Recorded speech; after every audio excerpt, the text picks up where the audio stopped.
Agama harus ikut berperan di dalam persoalan berbangsa dan bernegara. Perlu jika kita tidak ingin baik pejabat struktural maupun pejabat negara rendah moralnya, rendah akhlaknya. Memang sahabat sekalian sangat memprihatinkan ini. Bayangkan di lingkungan PNS yang benar-benar untuk mengumpulkan uang rakyat, di sana ternyata bersarang kumpul kebo.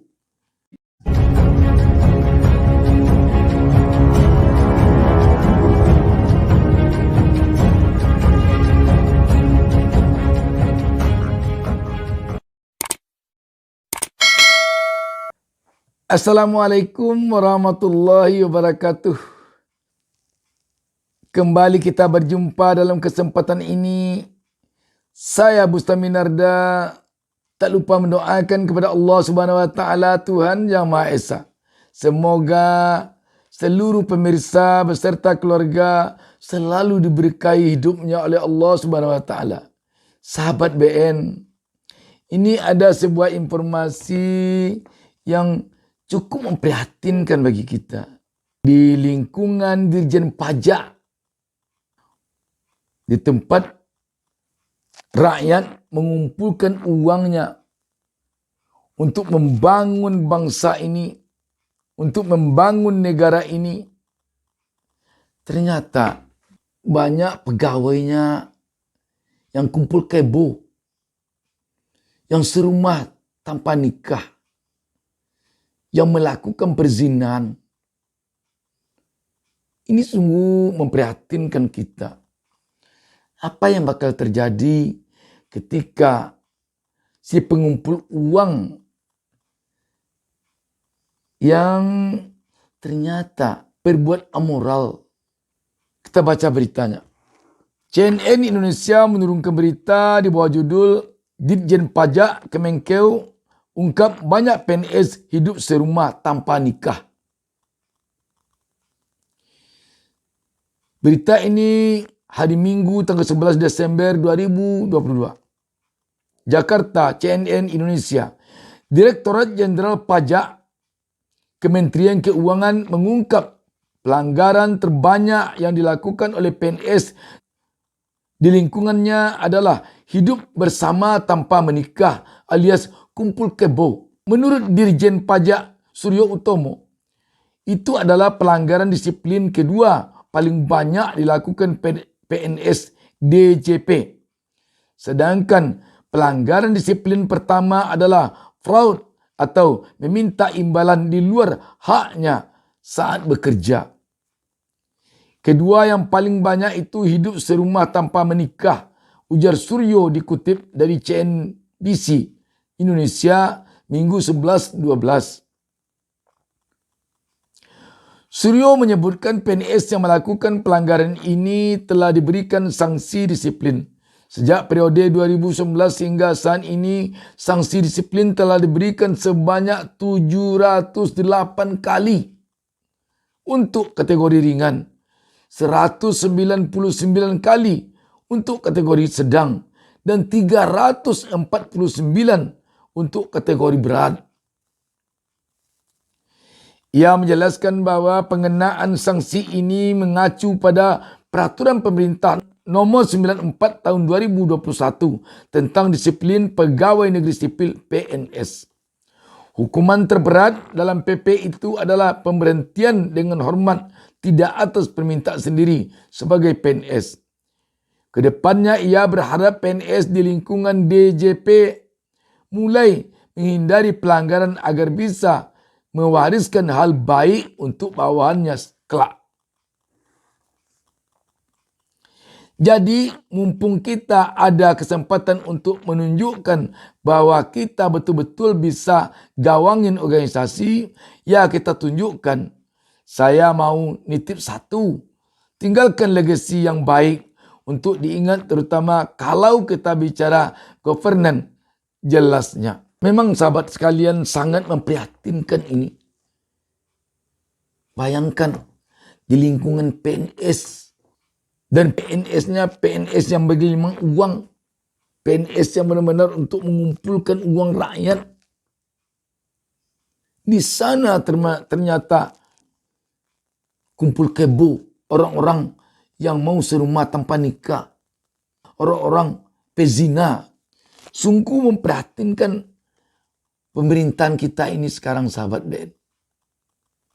Ini diungkap oleh dirjennya langsung. Dan data-datanya seperti dikemukakan tadi. Bagaimana kita tidak akan perlu dakwah mencegah kemungkaran? Bagaimana kita tidak akan perlu memperkuat agama di negeri ini?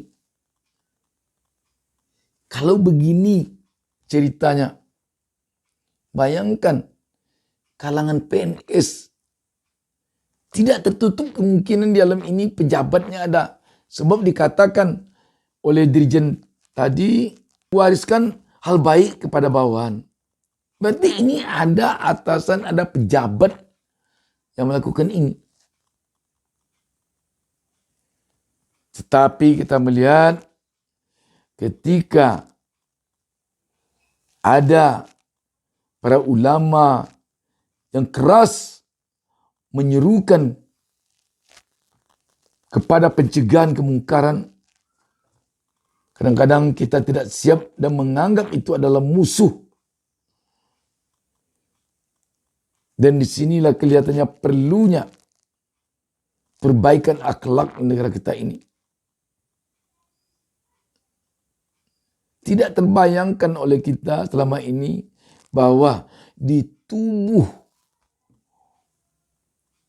Direktorat Jenderal Pajak, sekali lagi, yang tempatnya berkumpul uang dari rakyat yang harus mereka kelola, ternyata di sana juga tempat berkumpulnya manusia-manusia kumpul kebo. Sudah bagaimana nih rendahnya moral bangsa kita yang diperlihatkan oleh pemerintahnya sendiri.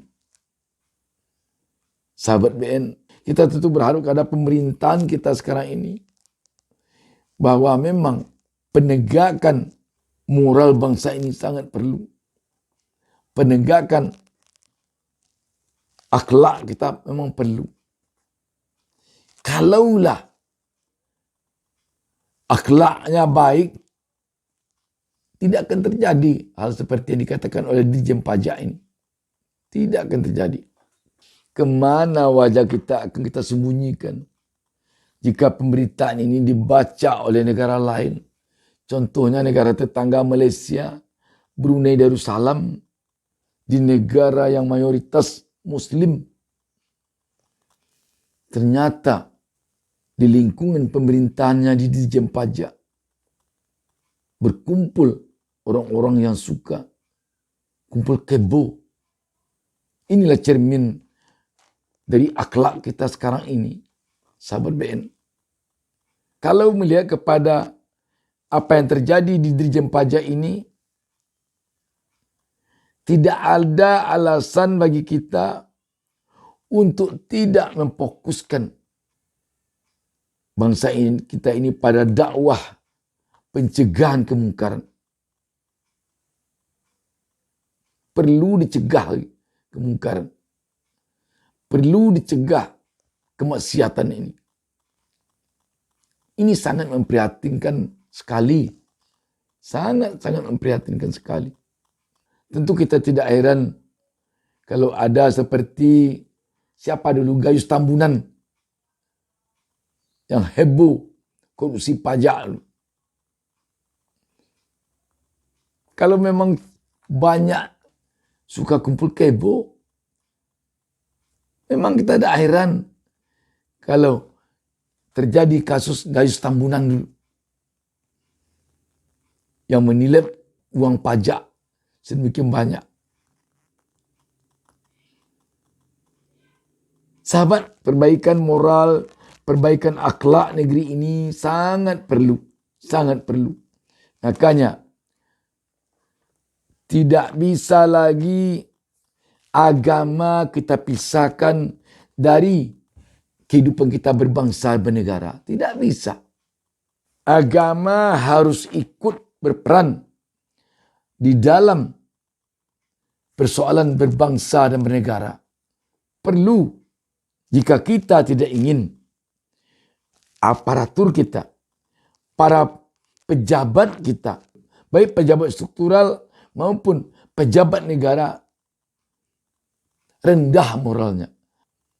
Sebab yang membuat moral kita itu baik, yang membuat akhlak manusia itu baik, agama. Ketika agama dipisahkan dari persoalan bernegara yang disebut dengan sekuler, maka terjadilah kesenangan, ketidaksungkanan, berbuat maksiat, berbuat yang amoral, berbuat yang dilarang oleh agama. Demikian, wassalamualaikum warahmatullahi wabarakatuh. Jangan lupa subscribe. Jangan lupa subscribe. Jangan lupa subscribe.